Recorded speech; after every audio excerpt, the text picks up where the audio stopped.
Bonjour à tous, rebonjour à ceux qui étaient là ce matin euh, et bienvenue pour cette deuxième session qui entame l'après-midi. Ça sera suivi ensuite par des ateliers, puis de nouveau une session plénière et puis enfin des ateliers encore. Le programme est dense pour cet événement Connexion CEP auquel nous vous invitons tous. Le programme que vous allez voir maintenant a été enregistré en raison de l'absence d'un des intervenants, mais n'a jamais été diffusé. Le projet parle d'adaptation et de résilience. La période de confinement, toute cette pandémie a été difficile pour tout le monde, et aussi pour les gens qui ont une sclérose en plaques et pour vous.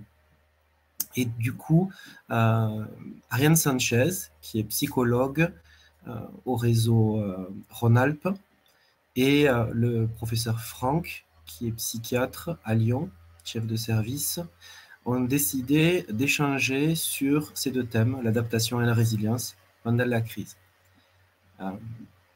Je vous propose de regarder maintenant cette vidéo et de nous retrouver à la fin pour la suite des événements. Comme c'est écrit dans le chat, peut-être maintenant, posez vos questions, n'hésitez pas tout au long de la séance. Même s'ils ne sont pas là, nous répondrons aux questions dans une FAQ globale que nous ferons pour cette journée mondiale. Je vous remercie encore et bon visionnage. Bonjour à tous, je suis Ariane Sanchez, psychologue clinicienne au réseau Rhône-Alpes Sclérose en plaques et j'ai l'honneur de vous introduire aujourd'hui le professeur Nicolas Franck qui nous fait le plaisir d'intervenir et qui va nous parler du Covid-19 et de la détresse psychologique qu'on a pu ressentir pendant ces 15 mois de crise sanitaire. Donc, le professeur Nicolas Franck est psychiatre notamment au Centre de ressources et de réhabilitation sur Lyon. Bonjour, merci beaucoup de m'avoir invité à l'occasion de la Journée mondiale de la sclérose en plaques. C'est un vrai plaisir de communiquer sur ce sujet qui a fait beaucoup parler de lui et qui a le mérite, comme effet collatéral positif de la crise, d'avoir introduit la dimension de la santé mentale dans le champ sanitaire. Alors qu'auparavant, c'était toujours quelque chose qui était laissé de côté, qui ne faisait finalement pas partie de la santé.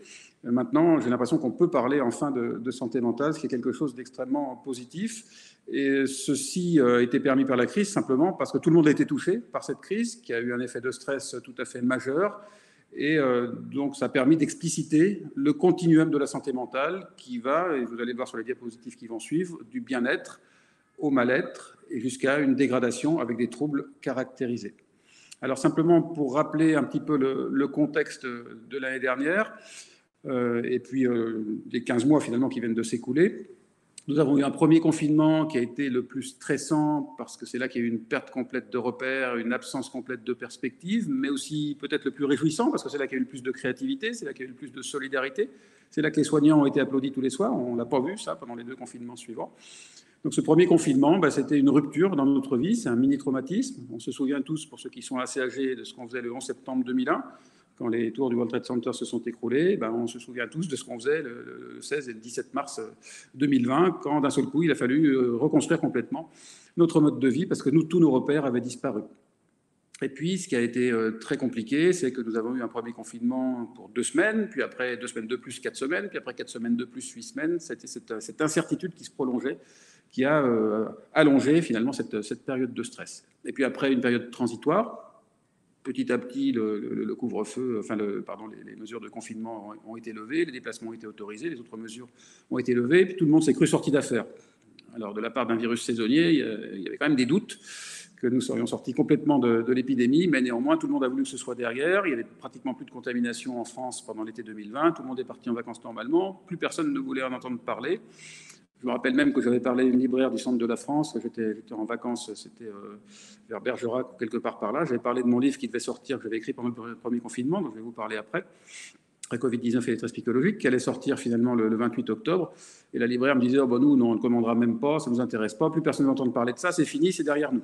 Bon, la suite nous a montré que c'était faux, nous a détrompés, et mon livre est sorti la veille du deuxième confinement, le 28 octobre, donc j'ai bien fait de penser que c'était un virus saisonnier et d'essayer un petit peu de donner quelques informations à la population, parce que je pense que ça a quand même un peu servi aux quelques lecteurs qu'il a pu avoir. Donc, le deuxième confinement, ça a été non, c'est du 28 octobre, pardon, il y a une faute sur cette diapositive, au 27 décembre 2020, 29 décembre plutôt, 29 octobre, pardon, exactement. Ensuite, il y a une nouvelle période transitoire de décembre 2020 à avril 2021 qui a été difficile parce que là, on commençait à se rendre compte qu'on n'était pas complètement sorti. Il y a eu des menaces de reconfinement avec un président de la République qui a différé, et je pense qu'il a bien fait de le faire, pour préserver l'économie, mais aussi pour préserver la santé mentale. Finalement, ce troisième confinement, très aménagé, beaucoup moins strict que le deuxième et bien sûr que le premier encore, parce que ça s'est allégé de confinement en confinement. Et puis finalement, depuis le 3 mai, ce déconfinement en plusieurs étapes, avec à partir du 19 mai, donc les terrasses, les musées qui étaient ouverts, les magasins qui rouvraient, et donc la vie qui reprenait et l'espoir qui revenait.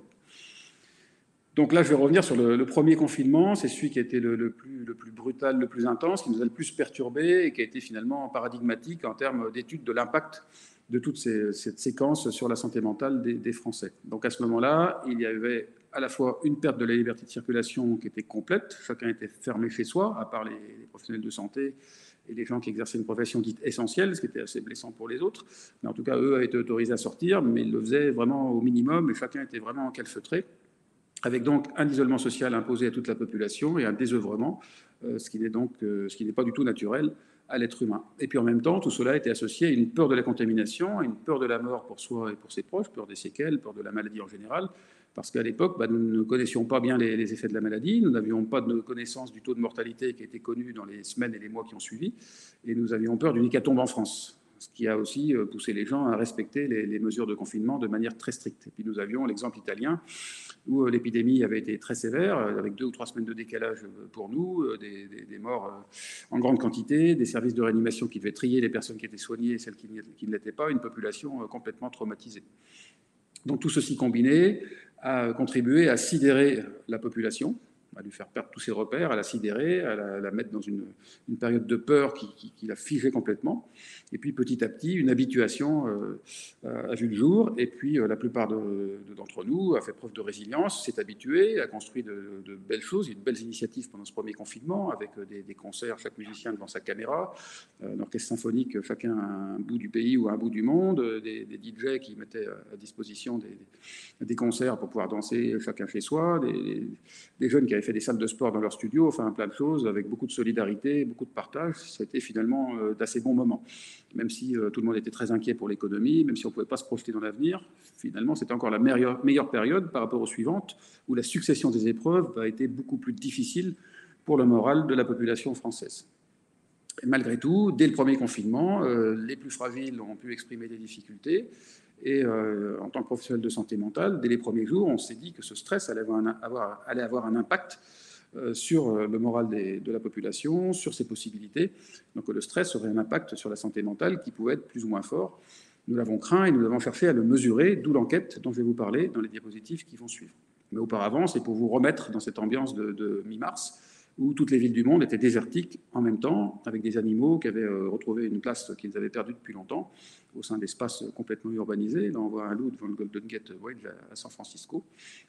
Et toutes les villes, aussi bien en Inde qu'aux États-Unis, en France ou en Italie, j'en cite quelques-unes ici, étaient complètement vides. C'était, à proprement parler, déréalisant. La déréalisation, c'est une manifestation à laquelle on est bien habitué en psychiatrie, puisque c'est quelque chose qui est très commun dans les psychoses, mais aussi dans les troubles anxieux, dans les attaques de panique. Les personnes sont déréalisées, ça c'est quelque chose qui est complètement courant, mais ce n'est pas quelque chose qui arrive à toute la population, c'est quelque chose qu'on nous raconte d'habitude, on n'est pas nous-mêmes déréalisés, on l'entend. Ben là, on l'a tous été. Et donc ça, c'est quelque chose qui a contribué à nous sensibiliser à ce que vivaient finalement les personnes dont on s'occupe en tant que professionnel de santé mentale, qu'on soit psychologue, psychiatre, infirmier ou ergothérapeute. Et puis, par rapport à l'inquiétude que ça pouvait susciter pour nous, professionnels de santé mentale, il y avait toutes ces études qui étaient déjà parues dès le début de l'épidémie, en particulier cette revue de littérature parue dans le Lancet, c'était à peu près vers le mois de mars, avant que l'épidémie arrive en France, juste au tout début, qui faisait état de certains travaux qui avaient été conduits sur des populations qui avaient été confinées par rapport à d'autres épidémies auparavant, l'épidémie de SRAS ou quelques autres, et qui montraient que ça avait généré pour la population des stress aigus, des manifestations anxieuses, des manifestations dépressives, des stress post-traumatiques, et puis que ça avait aggravé les addictions. Et puis, il y avait également des données chinoises qui avaient été mesurées pendant la même épidémie, dès le mois de février et mars à peu près. Ça s'est paru mars ou avril, je crois, au début de notre confinement à nous, qui montrait que les taux de dépression et d'anxiété avaient été multipliés en Chine dans la population confinée dans le secteur de Wuhan. Et donc, eh bien, fort de tout ça, avec l'impression que les choses allaient être difficiles pour la population française, avec quelques collègues, le docteur Frédéric Asbart, qui est maître de conférence dans mon pôle, que j'ai interpellé, Élodie Zante, qui à l'époque était interne en psychiatrie, que depuis à Rouen, et qui est depuis devenue assistante dans le pôle à Lyon.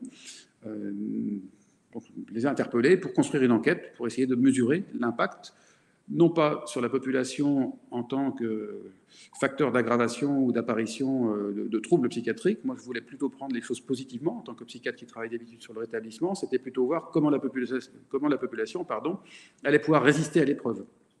Donc l'idée, c'était de croiser une mesure de santé mentale. C'était en fait une échelle de bien-être mental, donc c'est de la santé mentale vue positivement, avec des facteurs occupationnels, des facteurs de consommation, des facteurs sociodémographiques, pour voir qui serait le plus impacté, qui serait protégé. Et l'idée, c'était vraiment quelque chose de très axé sur la santé mentale et non pas sur les troubles de santé mentale. Et je pense que c'était une bonne option, parce que le fait de parler de santé mentale a touché toute la population. Si on avait parlé juste des troubles, on aurait été comme d'habitude dans quelque chose qui doit rester tabou, dont on ne veut pas entendre parler, qui ne nous concerne pas. Donc je suis finalement assez content a posteriori d'avoir fait ce choix-là. Et d'ailleurs, ça a eu beaucoup de succès, puisqu'on a eu énormément de réponses, comme vous allez le voir sur les diapositives qui suivent. Donc nous avons conçu l'enquête dès la première semaine de confinement, nous l'avons mise en ligne pendant la deuxième semaine de confinement, nous l'avons laissée en ligne pendant toute la durée du premier confinement, de la deuxième à la 8e semaine, et nous l'avons réactivée pendant toute la durée du deuxième confinement.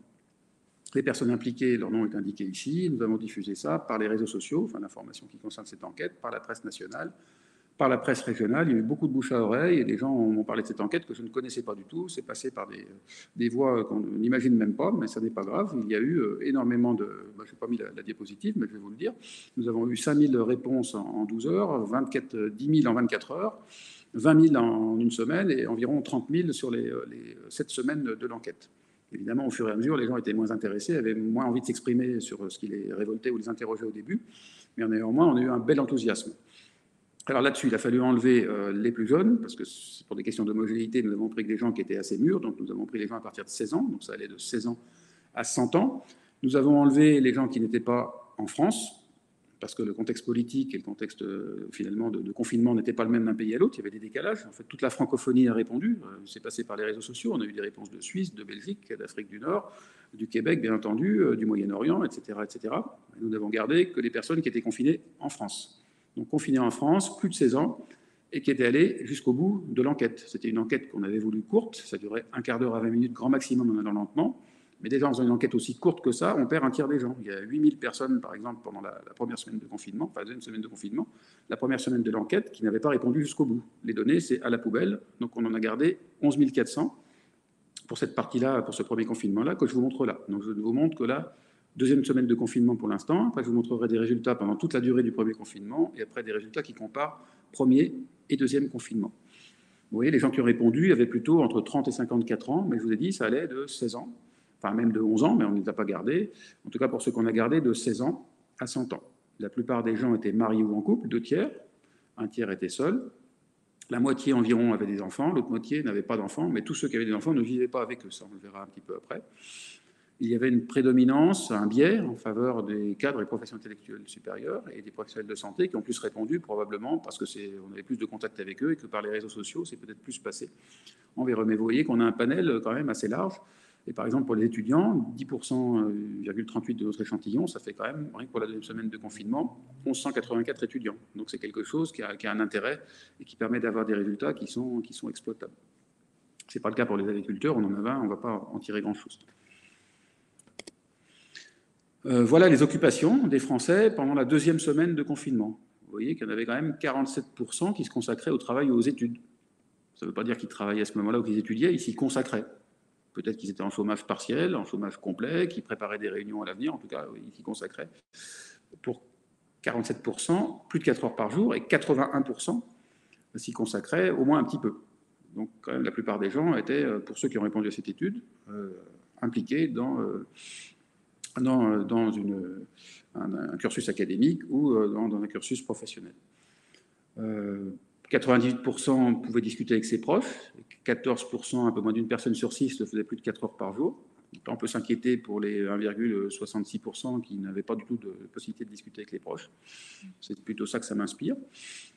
36%, donc un peu plus d'un tiers de la population vivait avec un enfant, mais seulement un peu moins d'un sur 5 s'en occupait plus de 4 heures par jour. Probablement, les autres avaient de grands enfants, donc il fallait s'occuper moins que ça.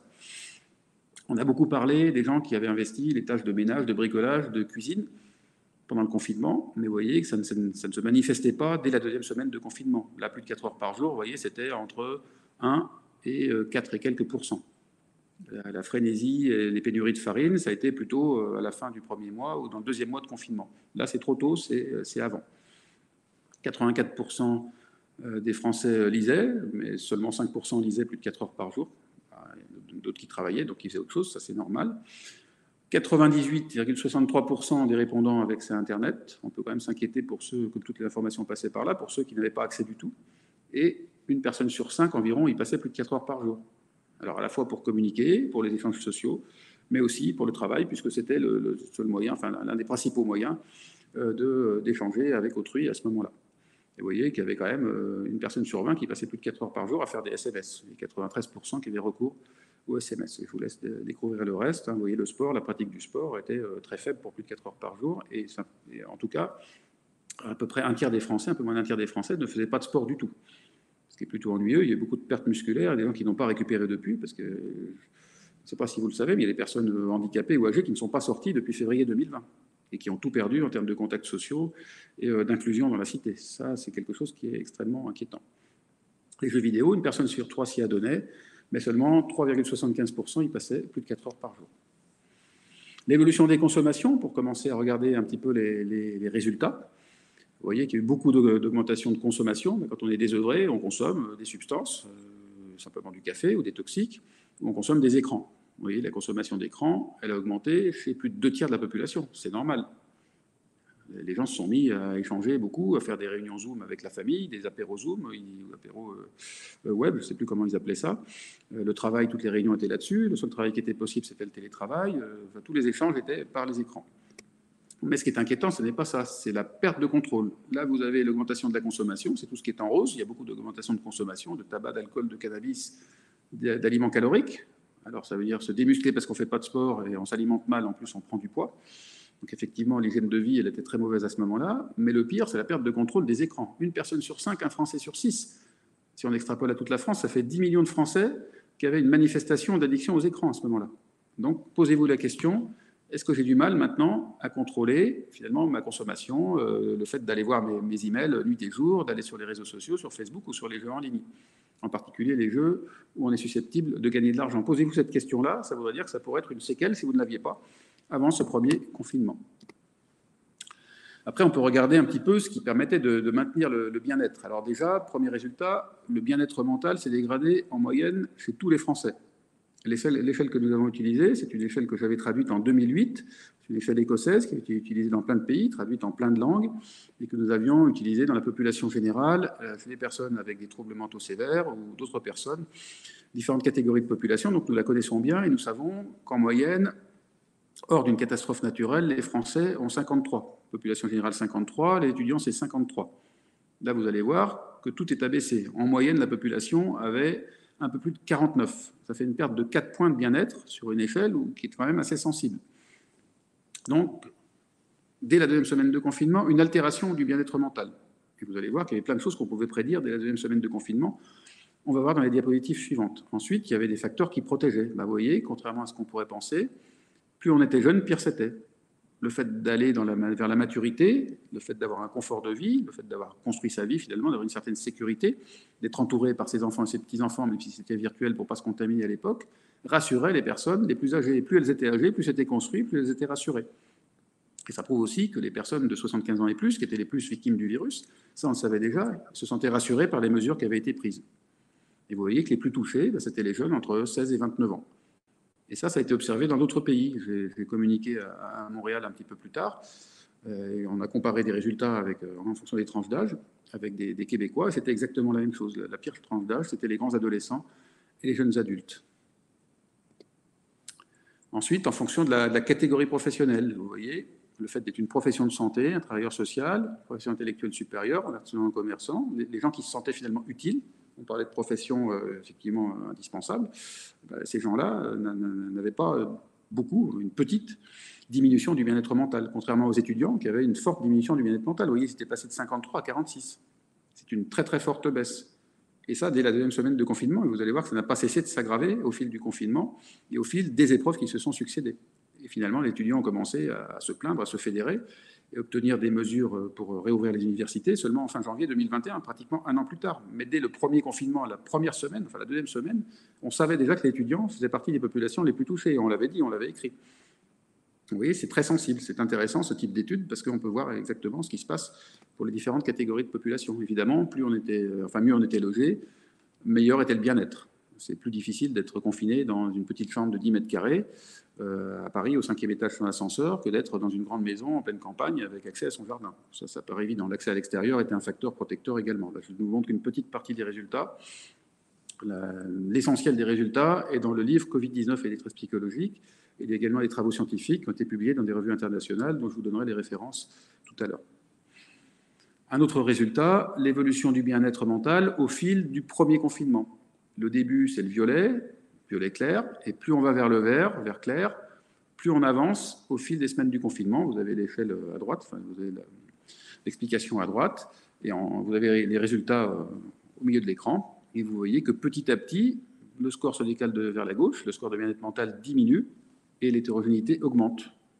En fait, la courbe s'étale parce qu'il y a des gens qui s'en sortent bien, on l'a dit tout à l'heure, qui s'adaptent, et puis il y a des gens qui ne supportent pas bien, qui ne s'adaptent pas et qui vont rentrer dans les difficultés. L'altération du bien-être mental, ce n'est pas un trouble en soi. C'est simplement le fait qu'on se sent moins bien, et les personnes les plus fragiles elles vont pouvoir plus facilement entrer dans des troubles dépressifs, troubles anxieux, stress post-traumatique, etc., etc. Tous les troubles que les gens avaient déjà vont s'aggraver, où les dimensions où les gens avaient une vulnérabilité vont pouvoir se révéler. C'est ça que ça veut dire. En tout cas, plus la mesure est longue, pire c'est pour la population. Ça, c'est quelque chose qui est également important. Voilà, je vous parlais du livre, vous l'avez ici, et les deux publications qui ont été écrites dès le mois d'avril 2020, qui ont été soumises dans des revues internationales et publiées à la fin du printemps, au début de l'été, vous les avez là. Une sur les facteurs protecteurs, publiée dans Health and Place, une sur les consommations pendant le premier confinement, publiée dans le Journal of Medical and Internet Research. Donc tout ceci nous a conduit à réfléchir à des mesures qui permettent de se protéger. Donc ça, on l'a fait très rapidement. Et en particulier, l'écriture du livre que j'ai faite en parallèle. En fait, pour moi, c'était une tâche de premier confinement pour essayer d'être un petit peu en harmonie avec la population. Parce que je suis confiné que le week-end, je n'étais pas confiné en semaine puisque j'étais à l'hôpital. Mais je voyais un monde complètement bouleversé, j'étais moi-même un petit peu sidéré. Et je ne pouvais pas continuer à faire, par mon travail de médecin, mais mon travail académique, toute la recherche sur la réhabilitation psychosociale, le rétablissement, les maladies chroniques, comment s'en sortir, ça je ne pouvais pas le faire. J'avais besoin de travailler en lien avec ce qui se passait, avec un événement qui était unique dans ma vie et dans la vie de toutes les personnes qui partageaient cette épreuve. Donc, je me suis dit, en parallèle de monter l'enquête, très rapidement, que j'allais réfléchir, prendre un peu de distance, mettre ça en perspective avec d'autres situations d'isolement social, d'enfermement, et puis aussi pouvoir expliciter un petit peu plus largement les résultats de l'enquête quand on les aurait. Donc, j'ai commencé à écrire le livre en parallèle dès le début du premier confinement, et je l'ai fini le 10 mai ou le 11 mai, juste la veille du premier déconfinement. Donc pour moi, c'est une trace du premier confinement, mais c'est un petit peu le raconter, c'était pour laisser un souvenir, et puis aussi pour donner des perspectives, pour aider les gens finalement à y faire face. Parce que je me disais qu'il y en aurait probablement d'autres avec un virus saisonnier, je ne pensais pas qu'on allait s'en sortir comme ça, et que tout allait bien se terminer. Finalement, la suite m'a donné raison. Donc je me suis mis à l'écriture du livre, et dans le livre, vous aurez un chapitre sur comment font les astronautes pour supporter une station spatiale internationale comme Thomas Pesquet en ce moment pendant 6 mois. Comment font les sous-mariniers qui font 6 mois d'un sous-marin nucléaire, comment font les spéléologues, etc., etc. J'ai aussi mis en perspective ça avec différentes épidémies de notre histoire, et puis j'ai essayé d'ouvrir les choses sur ce qui permet de se protéger, ce qui permet de se projeter, ce qui permet de s'en sortir face à une catastrophe naturelle aussi intense. Donc voilà quelques propositions très concrètes, et on peut en discuter après. Alors, ce qui ressort de manière générale, c'est que plus on laisse ces journées et ces nuits se déstructurer, pire ça va être pour sa santé mentale, ça c'est certain. En fait, il faut garder un rythme social. Rythme social, ça veut dire garder un lever à une heure fixe, parce qu'on peut s'imposer de se lever, on ne peut pas s'imposer de se coucher. Si on commence à se lever de plus en plus tard, on va être en décalage de phase, et les quelques contacts sociaux qu'on pourrait avoir par les écrans, on va les perdre. Ça veut dire donc planifier ses activités, le travail, les loisirs, prévoir des temps de pause de toute façon, conserver une activité physique dans les temps de pause, parce que l'activité physique est indispensable à la santé mentale. Donc ça veut dire que l'heure de sortie, quand c'est aussi limité que ça, pour les 2 premiers confinements, il faut la prendre. On ne prend pas l'ascenseur, on va courir, on va faire du vélo, enfin on fait ce qui est autorisé. On essaye de préserver son sommeil, parce que le sommeil, c'est un facteur de santé mentale absolument essentiel, mais c'est aussi un marqueur, quand le sommeil s'altère, que la santé mentale ne va pas bien. Ça se tient, c'est corrélé. Il faut soigner son alimentation, ça veut dire manger que des chips et des barres chocolatées, c'est pas bon, c'est ce que faisaient certains. Comme il n'y avait plus de contraintes sociales, qu'il y a des gens qui étaient confinés seuls, ils se mettaient à s'alimenter quand ils avaient faim. Finalement, ils ont pris du poids, ils ont perdu leurs muscles, et ça a été difficile pour eux à tout point de vue, et ça a altéré la santé mentale. Et puis, il faut se fixer des objectifs pour s'emparer activement de la période. Moi, je vous disais, je me suis mis à écrire ce livre, d'autres se sont mis à la musique, à la cuisine, se sont mis à faire de la sculpture, de la peinture, se sont mis à fond dans le travail, enfin, chacun fait ce qui lui convient, sans se mettre de pression. Mais je pense que trouver un objectif par rapport à la période, ça permet d'y faire face, et puis surtout, il faut y faire face de manière solidaire. Les contacts sociaux, je ne l'ai pas dit dans les diapositives précédentes, c'est un facteur protecteur majeur. Plus les gens échangeaient, soit par SMS, soit évidemment en direct pour ceux qui étaient confinés à plusieurs, soit par téléphone, soit par les écrans, meilleur était leur bien-être. C'est le principal facteur protecteur. Donc c'est sur ce déterminant-là qu'il faut agir, c'est bien évident. Il faut inciter les gens à la solidarité parce que c'est efficace pour préserver le bien-être mental. Donc concrètement, ça veut dire conserver son heure de réveil habituelle, se préparer comme si on allait travailler, si on a un travail. Avoir un petit peu des loisirs, faire des vraies pauses, faire un vrai repas. Si on n'a pas le temps, parce qu'on a une petite pause à midi, qu'on est en télétravail, ben on peut préparer la veille au soir. Ça c'est surtout posé pour le 2e et le 3e confinement. Mais dès le 1er confinement, il y a quelques personnes qui se sont posées ces questions-là. Conserver l'heure de lever et de coucher habituelle. Limiter le temps passé sur les écrans, surtout quand on veut dormir le soir. Ça veut dire un temps pour les écrans pour le travail, qui est consacré au travail, ben là on travaille vraiment. Un temps sur les écrans pour les échanges sociaux, mais pas se laisser aller, flâner et s'engluer finalement dans des réseaux sociaux qui ne sont pas vraiment protecteurs, parce que ça on l'a montré dans l'enquête, ce qui était protecteur comme contacts sociaux, c'était les vrais contacts sociaux. Si vous échangez sur Messenger, vous parlez à quelqu'un avec la vidéo, ou sur l'iSize, ou sur Google Meet, ou sur ce que vous voulez, ça c'est très bien, c'est protecteur. Mais si vous êtes sur un réseau social quelconque, simplement à regarder comme ça des petits textes qui n'ont pas de sens, ou en particulier des nombres de morts, des nombres de contaminés ou des nombres de personnes en réanimation, ça c'est très délétère au contraire. Donc attention à ça, il faut s'en protéger. Donc ça, il y a toute une éducation à la santé qui est à faire de ce côté-là. Et le principal, c'est garder un lien social avec sa famille, ses amis, ses collègues. Donc, et puis c'est aussi finalement renoncer à lutter contre ce qui ne relève pas de ce qu'on ne peut pas contrôler, de ce qui ne relève pas de nos choix. Là, le confinement, on ne le décide pas, ça ne sert à rien de ruminer contre ça. Il vaut mieux essayer de prendre de la distance et de construire un quotidien qui soit le plus en adéquation avec ce qu'on a le droit de faire et de ne pas faire. Donc ça, c'est aussi des conseils qui sont potentiellement utiles, mais ça mérite d'y réfléchir chacun avec la manière qu'on a de réagir par rapport à la frustration, par rapport aux contraintes. Donc la solidarité, j'en ai parlé, c'est très important. Le fait de se projeter, de donner des perspectives, ça c'est valable pour soi, c'est valable aussi pour les décideurs politiques. Et quand le président de la République a dit, ben voilà, il y aura un calendrier avec 4 étapes qui sont respectées, finalement des sites de contamination qui vont avec ce qui a été prévu, ben ça c'est bien.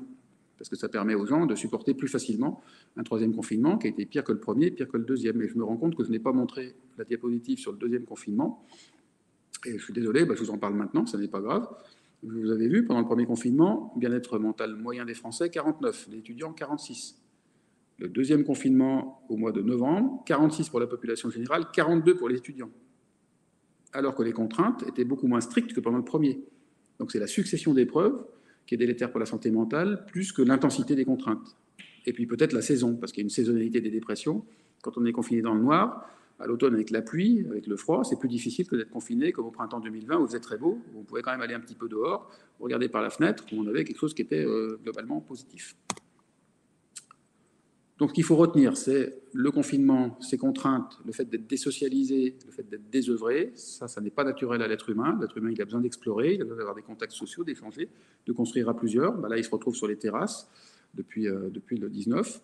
Ça, c'est très positif. Donc le confinement qui enlève tout ça, ça altère le bien-être mental. Et aussi, ça modifie les consommations. Donc il faut être attentif à ses propres consommations, aux consommations de ses proches. Parce que les conseils sur la santé mentale, la solidarité, c'est aussi alerter quelqu'un qui ne va pas très bien pour qu'il puisse se faire aider s'il en a besoin. Ça peut suffire de lui donner des conseils, l'entraide entre citoyens peut suffire, mais parfois il faut aussi avoir affaire à un professionnel. Et donc, pour faire face à des épreuves comme ça, que ce soit un confinement ou une épreuve où il y a simplement différentes restrictions, enfin une période où il y a simplement différentes restrictions, comme on en a vécu plein et on en vivra peut-être, mais il faut aussi organiser son activité pour faire face plus positivement. Et puis donc, oser appeler à l'aide s'il y en a besoin. Voilà, je vous remercie de votre attention. Je suis disponible, Madame Sanchez, pour quelques questions, si vous en avez. Bien sûr. Merci pour cet éclairage et de nous faire un peu le fil de ce qu'on a vécu pendant ces 15 mois. C'est très éclairant. Je vais essayer de me faire du coup la porte-parole des patients atteints de sclérose en plaques que j'accompagne au quotidien pour vous faire remonter les questions qui me sont remontées à moi dans un premier temps. On peut peut-être couper les diapositives. Profitons-en. Merci. Super. Oui, c'est vrai que c'est mieux en plus grand écran. Mais on se voit mieux là. Donc voilà, je vais essayer de me faire un peu la porte-parole des retours d'expérience que j'ai eus. J'ai eu beaucoup de retours d'expérience m'indiquant que les patients atteints de sclérose en plaques sont généralement très fatigables. Ils sont habitués à gérer un certain nombre de frustrations, de limitations physiques. Beaucoup de patients m'ont fait le retour que finalement, les confinements successifs leur avaient permis de se rendre compte qu'ils étaient beaucoup plus capables de s'adapter que leurs proches. Que finalement, l'adaptation à la maladie leur avait permis d'obtenir des compétences qu'ils arrivaient à utiliser pendant ces confinements successifs.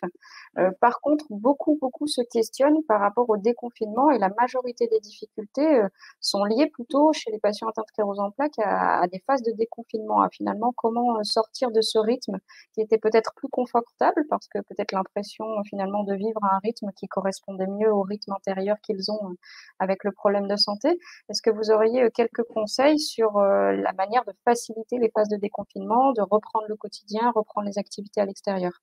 Oui, d'abord, merci pour ce que vous avez rapporté là. C'est une belle constatation. C'est le fait qu'avoir vécu déjà des épreuves, ça permet d'être plus résilient, ça entraîne la résilience et ça permet d'être plus adaptable finalement par rapport à des contraintes extrêmement sévères auxquelles le reste de la population n'était pas habitué. Après, effectivement, oui, quand on retrouve plus de sollicitations, qu'il y a toute la question des déplacements, la question de la pression qui revient, je comprends que ce soit plus difficile. Et effectivement, je pense que comme tout le monde, les personnes avec sclérose en plaques se sont un petit peu repliées sur un quotidien qui appauvrit, qui est plus rassurant, qui est plus dans un cocon. Et après, c'est un petit peu se retrouver dans la jungle. Hein, on voit les plantes derrière moi là. Et donc ça veut dire que probablement la progressivité est quelque chose qui est nécessaire, hein, comme conseil, c'est d'y aller progressivement, c'est de garder un petit peu de ce qu'on a vécu pendant le confinement, si on le peut. Peut-être que finalement, ça a donné certaines pistes par rapport à une adaptation du quotidien, par rapport aux limites de ce qu'on peut faire, de ce qu'on ne peut pas faire. Peut-être qu'il faut accepter ça. Alors, je parle en général, hein, après chacun s'en saisit comme il le veut, mais peut-être qu'il y a des choses à prendre sur le quotidien qui convient le mieux par rapport à ce quotidien confiné. Après, il y a des impondérables, hein, je comprends bien, si c'est quelqu'un qui travaille, qui doit refaire des transports et qui est très fatigué. Là, peut-être l'adaptation, enfin les leçons qu'on va tirer de la crise avec l'adaptation du travail et le télétravail qui va prendre plus de place, ce sera un élément qui pourra soulager les personnes qui travaillent, qui sont fatiguées par rapport à des trajets, à un mode de travail plus éprouvant que le télétravail, avec quelque chose à construire sur mesure. Moi, je suis toujours pour le sur mesure, je suis intervenu plusieurs fois pour des grosses entreprises.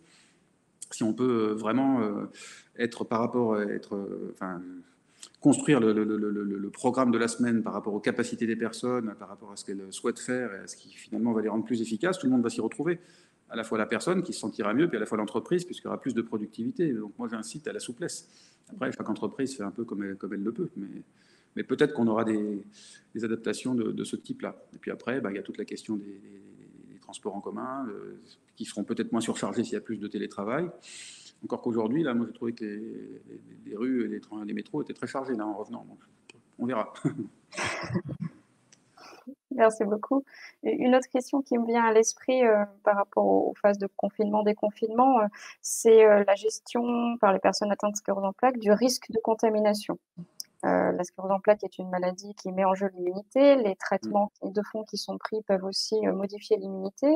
On apprend au fur et à mesure, les études scientifiques permettent d'évaluer le risque pour une personne atteinte de sclérose en plaques d'attraper le Covid.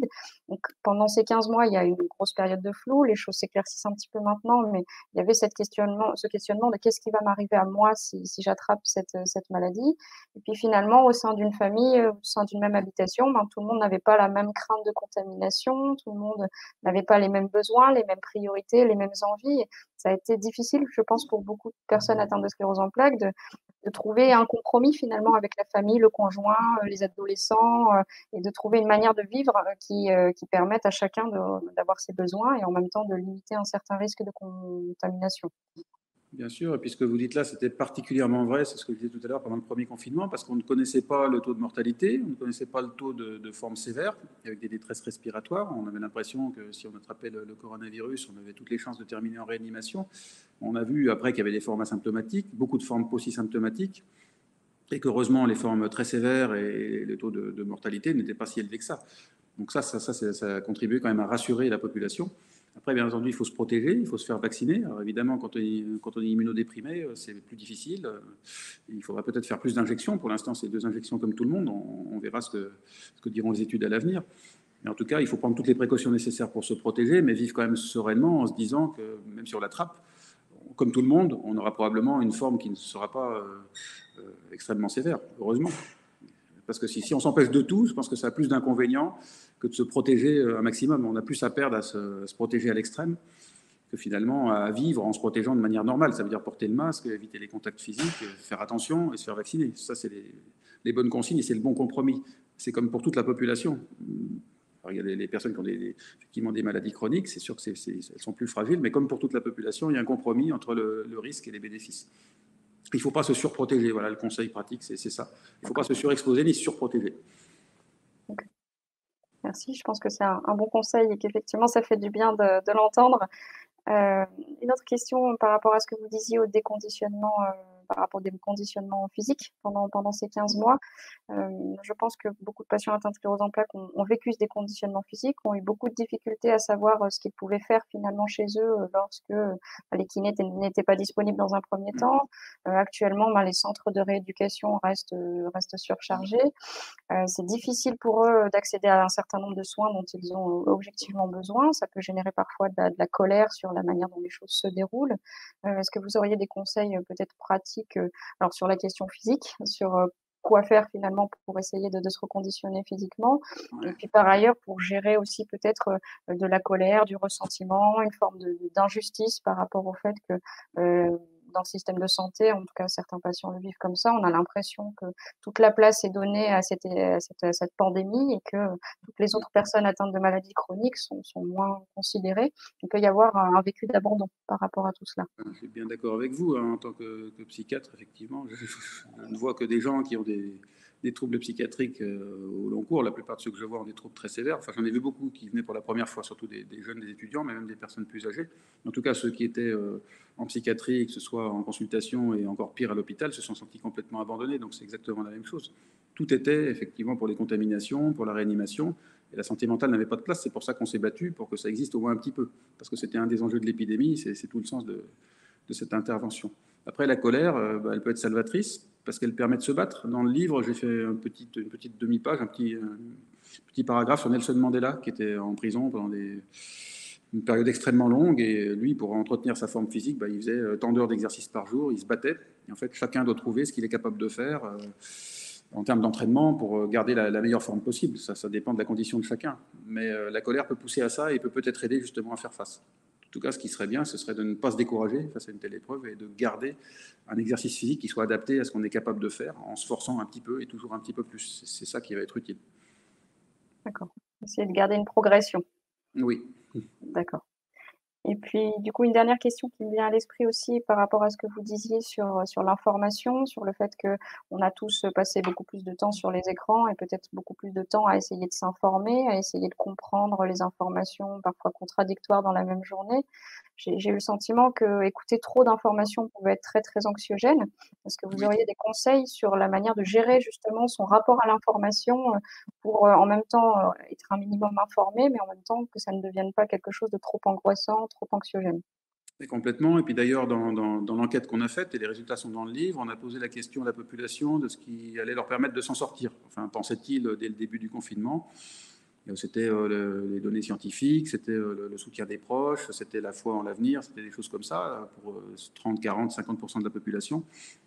Les médias, c'était 3%, c'était un des derniers facteurs. Les gens ne comptaient pas du tout sur les médias pour s'en sortir pendant la deuxième semaine de confinement. D'accord. Parce que c'était qu'effectivement, la DGS, le directeur général de la santé qui annonçait les morts, les contaminations, etc. On était trop, finalement, au cœur de la catastrophe. En fait, ce qu'il faut faire, c'est plutôt aller vers des médias d'analyse, des articles un petit peu fouillés, des émissions de télévision un petit peu fouillées, mais pas être vraiment sur du brut, parce que le brut, il est angoissant, surtout quand il se répète. Donc, quand on est sur une chaîne qui a tendance à répéter, sur une chaîne d'information permanente, il faut voir un cycle, mais pas plus, ça suffit, parce que sinon, vous allez avoir les mêmes chiffres qui sont vraiment très anxiogènes. Donc, il faut contrôler en fait, son accès à l'information et aller plutôt vers des choses qui sont plus de l'analyse, et puis aussi regarder des choses pour se faire plaisir, des choses positives, quoi. Il faut trier un petit peu les émissions. En fait, il y a besoin de ça pour soi, et puis il y a besoin surtout de l'apprendre aux enfants qui, eux, sont au cœur des difficultés. Pour ceux qui ont des enfants, attention. Et eux, je pense qu'il faut les éduquer par rapport à ça, à la maison, puis l'école devrait le faire aussi, puisque maintenant, c'est tout sur les écrans. Alors, les enfants, ils sont facilement capturés avec des addictions qui se sont beaucoup développées aussi. Écoutez, je crois que je viens au bout de mes questions qui me paraissaient essentielles et de mes réactions. J'espère que ça parlera aux personnes atteintes de sclérose en plaques, j'en ai aucun doute. Merci beaucoup pour votre éclairage. Merci pour votre invitation, en tout cas. Au revoir. Au revoir. Bonjour. Donc cet échange entre le professeur Franck, psychiatre à Lyon, et Ariane Sanchez, la psychologue du réseau Rhône-Alpes CEP, pourra être retrouvé en replay. Nous allons leur faire suivre vos échanges et vos questions afin que les réponses puissent figurer dans une foire aux questions qu'on produira pour la totalité de la journée mondiale. Dans quelques instants vont commencer les ateliers. Je vous invite à soit vous inscrire sur connexion@cep.org si vous ne l'avez pas encore fait, et sinon à retrouver les liens de connexion dans vos emails. Ils vous ont été envoyés dans les minutes qui précèdent. Je vous souhaite une bonne continuation cet après-midi et vous retrouve tout à l'heure.